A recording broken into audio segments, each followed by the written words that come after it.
গোয়েন্দা সংস্থার প্রতিবেদন থেকে সেটি যদি জানতে পারবেন সেটি আপনাদের গা শিউরে উঠবে। আওয়ামী মাফিয়া দুর্বৃত্তদের সাথে রাতের অন্ধকারে মিটিং করা হচ্ছে। দু একটি ঘটনা বাইরে আসায় আমরা শুধু বিএনপিকে সমালোচনা করছি। সরকারের সাথে কাজ করায় স্বাভাবিকভাবে 3 উপদেষ্টার একটা ভালো নেক্সাস তৈরি হয়েছে। আমরা 42টি রাজনৈতিক দল হাসিনার বিরুদ্ধে আমরা আন্দোলন করেছিলাম একসাথে। আওয়ামী মাফিয়া দুর্বৃত্তদের সাথে রাতের অন্ধকারে মিটিং করা হচ্ছে, তাদেরকে পুনর্বাসনের জন্য আশ্বস্ত করা হচ্ছে।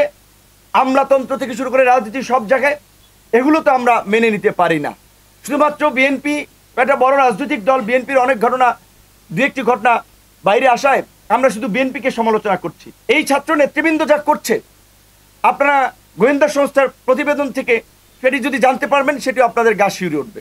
অবশ্যই আমরা চাই তারা ভালো রাজনীতি করুক, পরিশুদ্ধ রাজনীতি করুক, কিন্তু সরকারের থেকে তো সেটি সম্ভব না। এখন একজনের দল গঠন করেছে, একজন পদত্যাগ করেছে, বাকি দুজন তো সরকারে আছে। সরকারের বিভিন্ন মন্ত্রণালয়ে ছাত্র উপদেষ্টাদের তদারকি কমিটি আছে। সরকারের সাথে কাজ করায় স্বাভাবিকভাবে 3 উপদেষ্টার একটা ভালো নেক্সাস তৈরি হয়েছে। এখন তারা যদি একজন পদত্যাগ করে, দুজন তো আছে, এবং এই আন্দোলন কেন্দ্রিক বিশেষ করে এইখানে যারা উপদেষ্টা গঠন হয়েছে তাদের আমরা যে গত 6 মাসের ভূমিকা দেখেছি, এটা নতজানু একটা ভূমিকা। তারা ছাত্র নেতৃবৃন্দের কাছে জিম্মি ছিলেন অনেক ক্ষেত্রেই। কাজেই তারাও সক্রিয়ভাবে মেরুদণ্ড উঁচু করে অনেক সিদ্ধান্ত নিতে পেরেছে, অনেক কাজ করতে পেরেছে বলে এটি আমি মনে করি না। এটি যদি করতে পারতো তাহলে দেশের এই আজকে পরিস্থিতি 6 মাস পরে এরকম হতো না, এবং 6 মাস পরে সেনা প্রধানের বলা লাগতো না পাবলিকলি এনাফ ইজ এনাফ। এবং আমরা মনে করি যে সেনা প্রধান যে স্পিরিটের জায়গা থেকে কথা বলেছেন সেটি যথার্থ। তিনি সংকটের আঁচ করতে পেরে কথা বলেছেন যে আপনারা এগুলো বন্ধ করেন, দ্রুত সময়ের মধ্যে নির্বাচনের দিকে হাঁটতে হবে। এছাড়া এখন আর গতি নাই, দেশি বিদেশি নানান ধরনের ষড়যন্ত্র হচ্ছে, বিভিন্ন এই ধরনের একটা খোলা অবস্থায় বিভিন্ন গোষ্ঠীকে ব্যবহার করা হচ্ছে। তো সেই জায়গা থেকে ছাত্র নেতৃবৃন্দ সহ অন্যান্য রাজনৈতিক দল, আমরা 42টি রাজনৈতিক দল হাসিনার বিরুদ্ধে আমরা আন্দোলন করেছিলাম একসাথে। এখন অনেকে গিয়েছে, তারা সরকারে আছে, শুভেচ্ছা জানাতে আমরাও জানাই, এটাতে দোষের কিছু না।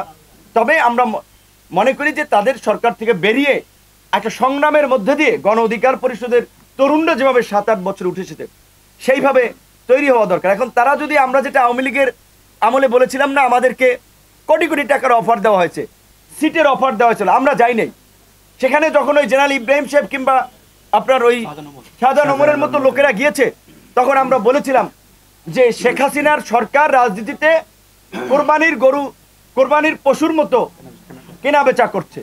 এখনো তো তাই দেখছি। অনেক মানুষকে, যে আমাদের দুজন নেতা বা 2-1জনের কথা বললেন, আরে তরুণ ছেলেকে যদি অফার দেওয়া হয়, তুমি ডিসি অফিসে সব তোমার অ্যাক্সেসে চলবে, তুমি কাজকর্ম করবা, তোমাকে এমপি বানানো হবে, 2-4 কোটি টাকা দিয়ে হবে, তুমি আমাদের সাথে আসো। সরকারের পক্ষ থেকে যদি এই অফার দেওয়া হয় তাহলে তো তারা যাবে। যারা গিয়েছে তারা আবার ফিরে আসবে। অতীতেও যারা গিয়েছে তারা অনেক এসেছে। গণ অধিকার পরিষদ হাওয়ার উপরে কোনো তৈরি হওয়া দল না, রাজপথের ধারাবাহিক আন্দোলন সংগ্রামের মধ্যে দিয়ে জন আকাঙ্ক্ষার ভিত্তিতে তৈরি হওয়া দল, যেই দলের ত্যাগ অনেক রয়েছে এবং একটা প্রতিকূল সময় তারা তৈরি হয়েছে। কাজে এই দল আছে, থাকবে, এবং ভবিষ্যতে এই দলই বাংলাদেশকে ইনশাল্লাহ নেতৃত্ব দেবে।